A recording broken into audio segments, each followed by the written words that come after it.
Which Dynasty assets could shoot up in value? We're talking about that in today's video. Make sure to like and subscribe to the channel. Help us hit 1,200 subscribers. I believe we're under 10 away at the time of recording this video. Real quick before we get into it, join our Discord. Link is in the description. It's free to join. We are doing a giveaway. We're doing a free giveaway. All you have to do is join our Discord, go to the giveaway section, type in whatever, hello, hi, a gift, doesn't matter, and you're entered into the competition. Nothing else. That's all you have to do. And the giveaway is for a free team review. We're going to be drawing the names. We're going to go live after the first round of the NFL draft and reacting to the first round. And the free giveaway will be drawn then. So join our Discord and enter that giveaway. Today we're talking about Dynasty value. One of the things I love about Dynasty football is it's not just all about points, right? Who's going to score me the most points is not necessarily who's more valuable than the other. It's all about perceived value and also, buying an asset low and buying an asset when you think it could shoot up, triple in value, double in value, whatever it is. So I went through, this isn't necessarily a buy low. I think this is helpful for startups and things like that. I do think it's helpful for buy lows as well. But I'm not even saying that these guys are ranked lower than they should. It's more about, I think there's a very good chance they could kind of shoot up in value. First one is Michael Penix Jr. down there at QB 18. And once again, I think it's fine. I think that's kind of where he deserves to be, a first round pick who missed it, basically didn't play his first year, only played a couple of games. He's kind of a bit of an unknown. We don't know, is he going to run the ball or not? Probably not. But I think he pretty easily can shoot up in value. And you look at the guys that are around him, and in Dynasty, we're ageists. We are. We care too much, probably too much about age. The perfect example is someone like a Jared Goff. Jared Goff, who was just QB 7 last year, who's been a low end QB 1 since the last 2-3 years on the Lions. He's all the way down as QB 20. Why? Well, because it's Jared Goff. We've heard his name for the last 10 years essentially, and he's 30 years old. Which should that even matter when we look at Dynasty in 2 to 3 year windows? Probably not. But the reality is that's just how things go, and that's how people perceive Jared Goff. Now, Michael Penix, although he is a little bit older for a younger player, I know that's a little bit of an oxymoron there, but he's 20. He'll be 25 basically to start the year in his second season. If he comes out, just imagine Michael Penix comes out in the first 4 weeks of the season and he throws for 9 touchdowns and averages 250 yards passing a game, and he looks awesome, and the Falcons are 3-1. He's going to skyrocket in value. He's going to jump into the top 12, maybe the top 10. He's going to jump to where guys like Jordan Love and Bo Nix are ranked, and definitely Brock Purdy and things like that, because he's a former first-round pick. So there's that intrigue there. He's on a good team. I mean, look at J.J. McCarthy. J.J. McCarthy's up at QB 14. Should J.J. McCarthy and Michael Penix be 5 spots apart from each other? Probably not. They're kind of in the same situation, right? Guys who are drafted in the top 10 of the NFL draft, who didn't really do anything. In J.J. McCarthy's case, he didn't do anything his first year. I know you can argue McCarthy's on a better offense, but I don't think the Falcons' offense is a slouch. You got Drake London, you got Darnell Mooney, you got Kyle Pitts if he can ever break out. You have Bijan Robinson, so you have weapons there. So I think Michael Penix is one of those where I could easily see his value skyrocketing versus the other players that are around him. Guys like Baker Mayfield and Jared Goff just aren't going to go up in value just strictly because of their age. Bryce Young is another one.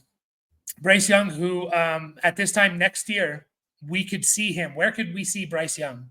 Well, if he continues what he did after he got benched, we could see him in the top 15 pretty easily. He's down at QB 21, and I get it because of, we're still a little bit skeptical on what we saw for basically half a season. Is it true? Is that really what Bryce Young is? We haven't seen it for a full season. He was a complete bust his first year. He got benched. All of these things are kind of, leading to where he's ranked. However, this time next year, where could Bryce Young be? If he comes out and, again, he does what he did after he got benched, which he was producing over that time. In 10 games, he had 15 touchdowns, so 1.5 touchdowns per game. He had 2,100 yards, so only 210 yards passing, but he also was rushing the ball a little bit more. He was over 20 yards a game rushing the ball. I think he had five rushing touchdowns. Yeah, five rushing touchdowns in those 10 games. So 20 total touchdowns in 10 games, 2 touchdowns, over 200 yards, also giving me 25 yards rushing. He's going to have a good fantasy season if he does that, and, hopefully increases on the yards a little bit by 15 to 20 per game. Where's he going to be ranked? Easily in the top 15. Former first round pick. He'll only be this time next year. He'll only be 24 years old. So he'll be younger than a lot of other players. There's not many people that are actually younger than Bryce Young right now, which is kind of crazy to think about, besides like the rookies of last year, at least some of them.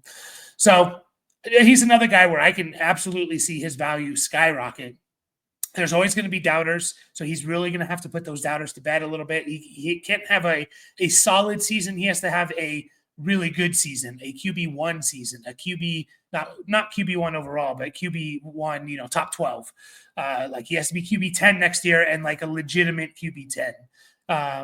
So he's another guy, though, I could see his value skyrocketing, just even doubling to a certain extent. Can he approach the top 12? I don't think it's out of the realm of possibility. I mean, you flip him and CJ Stroud, Bryce Young was better than CJ Stroud last year. Bryce Young after his benching was better than what CJ Stroud was last year. Again, smaller sample size, but CJ Stroud says QB10. It's not crazy to think that Bryce Young could jump into the top 15, top 12. Into some running backs here. Kenneth Walker. Doesn't it just feel like Kenneth Walker is kind of due for a big season? Like, can't you just see a top 5 running back season from Kenneth Walker if everything comes into place, if everything falls right, if he's healthy, if the offense is kind of clicking? Last year, if you watch the Seahawks, man, it just seemed like they shot themselves in the foot in the red zone. Like they moved the ball really well. They just couldn't score. So we have a guy like Kenneth Walker who, to this point, has been a disappointment, I would say. Has been a disappointment. He had a really good rookie year where he had over 1,200 total yards, 9 touchdowns. Followed it up with a solid 2023 season of over 1,150 yards, 9 touchdowns. Never really caught the ball that much those first 2 years. Never really had, he never had double-digit touchdowns. He's been kind of a disappointment. He's been more of a low-end RB2, but he's still ranked as kind of a high-end RB2, and I get it because we know the potential is there for Kenneth Walker, and he's still relatively young. This time next year, Kenneth Walker, he'll be 25 years old, and we could be talking about him entering his prime for the next 2-3 years, Kenneth Walker. So it just feels, again, I think he's appropriately ranked. So I don't necessarily think he's a buy low, but I think when I'm deciding between him, if I, in my startup, I'm deciding between him and maybe another player that I don't feel like has quite that ceiling to jump up. If Kenneth Walker puts up a top 5 season, he's going to be pushing the top 7 of running back rankings, right? And I just think there's a chance that I think they're going to run the ball in Seattle more. He proved he can catch the ball. By the way, did you know that Kenneth Walker had 46 catches last year in 11 games? That was on pace for over 70 in a season. Now, the Zach Charbonnet threat is looming. I just think Kenneth Walker's a better running back than Charbonnet. And I think ultimately the team's going to go with more of a 65-35 split. And I think that's enough for Kenneth Walker to really do damage. He just needs double-digit touchdowns, catch 40 to 50 passes, and I think he could have a top 5 season. I really, really do. Moving right along, we have Chuba Hubbard. Now, Chuba Hubbard is ranked as the RB19 right now. And we're back. Sorry, I had a little internet issues there. But Chuba Hubbard's the RB19 as of right now. I think, I get why he's down here because, again, like it's much harder if you look at where Chuba Hubbard came from. If you come into the NFL and your dynasty ranking, like a Kenneth Walker, you're automatically in the top 12, it's a lot easier for you to stick around that range. If you're Chuba Hubbard, you come into the NFL, and I don't know what exactly he came in as, but you're ranked as an RB50, it's a lot harder to get to where maybe you deserve to be. It's just a psychological thing. Oh, he's a 4th round pick, or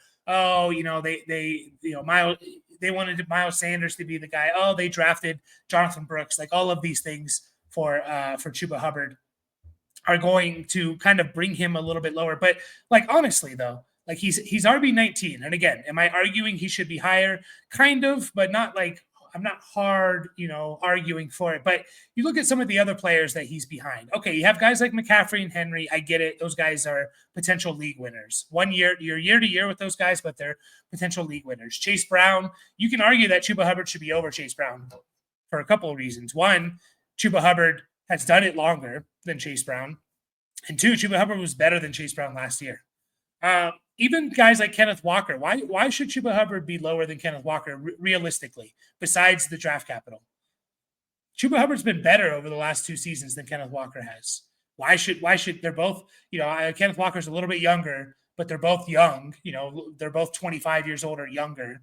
Like why should Kenneth Walker be 6 spots ahead of him? Why should, even someone like a Josh Jacobs, I think Josh Jacobs should be ahead of him, but I think there should be closer together. Even someone like James Cook, who, by the way, if you take out the week 1 for Chuba Hubbard, when the Panthers really didn't use him, they were still trying to make the freaking Miles Sanders thing work. If you take that out, Chuba Hubbard and James Cook basically had identical seasons in points per game. If you take that out from week 2 onwards, right? Chuba Hubbard averaged, I think it was 15 in half PPR. Chuba Hubbard had averaged 15.6, James Cook 15.9. They were literally like the same running back. So should Chuba Hubbard be this low? I think he's a value at this low. And I think if he has another season, and are we really worried about Jonathan Brooks right now? Like we're not going to see Jonathan Brooks maybe to the end of this year, right? Until the end of the season. Are we really worried about him that much? A guy who's coming off of 2 torn ACLs on the same ACL, right? Versus someone like Chuba Hubbard, who's proven that he's a good player, right? Jonathan Brooks not only has to come back from his injury, but he has to prove that he's better than Chuba Hubbard. So I just think there's a chance if Chuba Hubbard kind of repeats what he did, we're going to start, okay, this guy needs to be pushed up higher. He needs to be in the top 15. So another player that I could realistically see, if he has a good season and that Panthers offense could be better this year, he could easily be in the top 15 and sneak his way into that high-end RB2 range. Marvin Harrison Jr.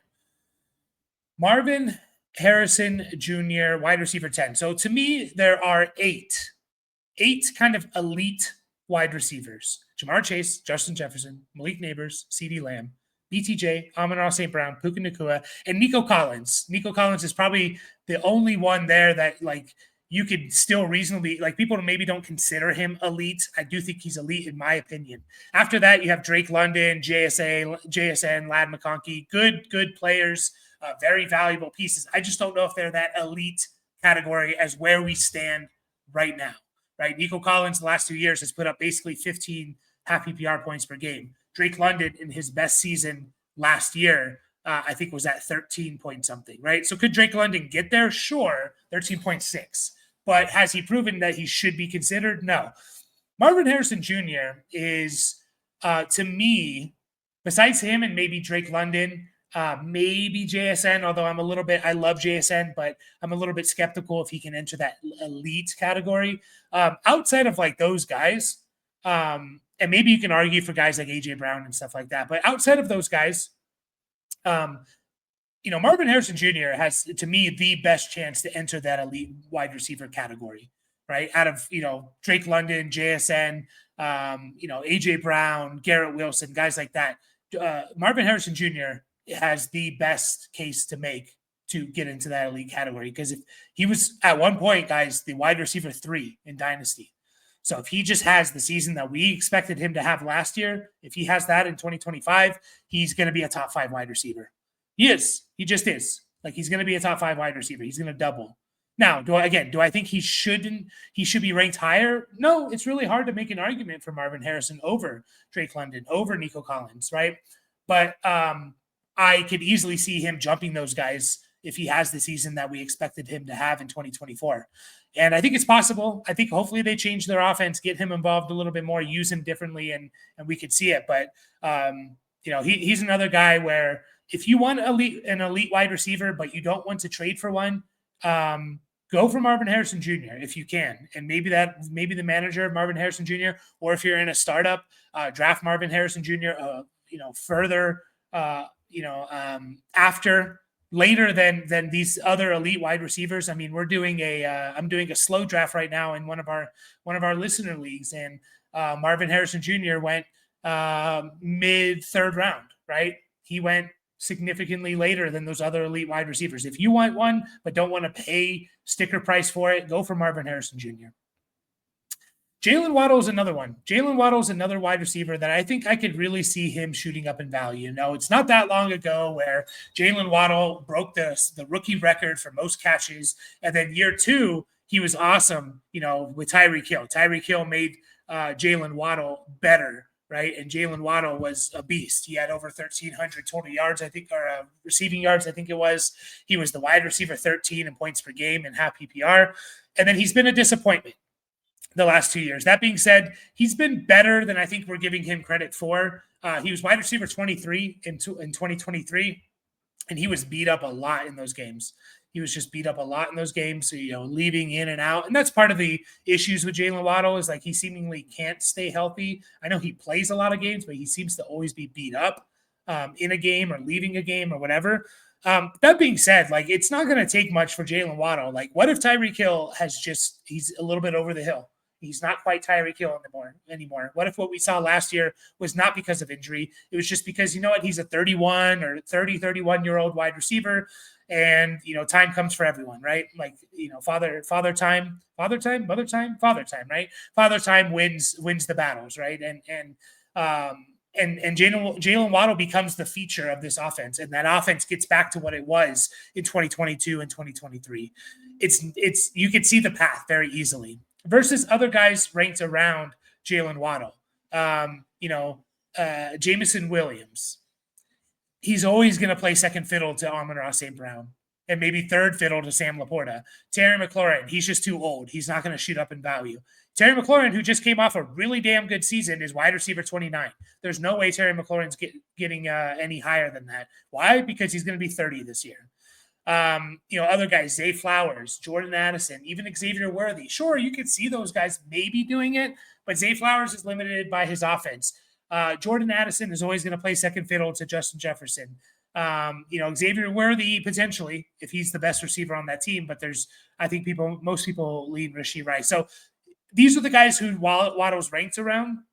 And so I could easily see him just jumping those guys, getting back into the top 15, possibly if he has a big year. He's still only 26 years old. He's still relatively young. He just needs a big season to really kind of bounce back, in my opinion. Couple tight ends just to finish up here. Mark Andrews as tight end 12. I don't really understand why Mark Andrews is ranked this low. I think part of it, and it's kind of stupid, but part of it is because of his drop pass in the playoff game. But that has nothing to do with like fantasy or anything. They're not getting rid of Mark Andrews. This team is in their Super Bowl window. They have Derrick Henry probably one more year. They're not going to get rid of maybe their best weapon on offense. Mark Andrews, by the way, after his slow start, Mark Andrews had 10 points in the first 4 weeks of the season in half PPR. He had less than 10 points. He had 9.5 points. From that point on, he was good. Mark Andrews was good. He led the NFL in touchdowns. He was still, by the way, the tight end 7 in total in points per game and tight end 5 in total points. Mark Andrews was still a top 5 tight end in total points, top 7 tight end in points per game, despite scoring 9.5 points his first 4 games, literally averaging, less than 3 points a game. That's kind of insane to me. And by the way, he was coming off of a broken leg from 2023 season. And we've seen that injury to guys like, affect guys like Tony Pollard and now Mark Andrews, where it takes them some time to get back and feel normal. Tony Pollard, I think the following season, he broke his leg in 2022. It wasn't until like week 10 or 11, I think he said in 2023, where he felt right. Mark Andrews, you just look at the numbers, especially to end the year, 13.1, 15.9, 9.4, 11.8, 13.8, 13.4. Mark Andrews was awesome. And I just think, I don't understand why he's ranked as tight end 12. He kind of bounces back, so to speak. He doesn't even really need to bounce back that much. He does, he gets back a little bit more to what he was before. And he's easily a top he should be probably closer to top 5 than he should be top 12. And then the last one here is Cole Kmet. Cole Kmet, tight end 19. And again, I understand why he's down this low. That being said, I think we're all very excited for the Bears offense. You get an offensive coordinator in there that seemingly knows what he's doing in Ben Johnson. You have, what a lot of people considered one of the best quarterback prospects we've seen, one of the best we've seen in the last 10 years. You have him surrounded by weapons, DJ Moore, Rome Odunze, DeAndre Swift, maybe another weapon that they add in the draft, whether it's receiver or running back. And Cole Kmet, to me, can really benefit from all of that. He can really benefit. Again, 2023, Cole Kmet had 73 catches and 700 yards and 6 touchdowns. Those are good low-end tight end 1 numbers, maybe even, top 8 tight end numbers. Like, could Cole Kmet do something like that? I think he could. I know there's a lot of mouths to feed, but tight ends, they already have a lower bar. They don't need to do as much to be a top 8 tight end or top 8 at their position compared to receivers and running backs.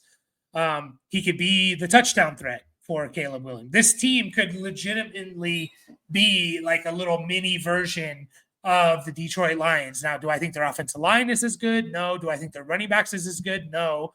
But they have other pieces there, and they're slowly building towards that to be kind of a mini Detroit Lions kind of team, right?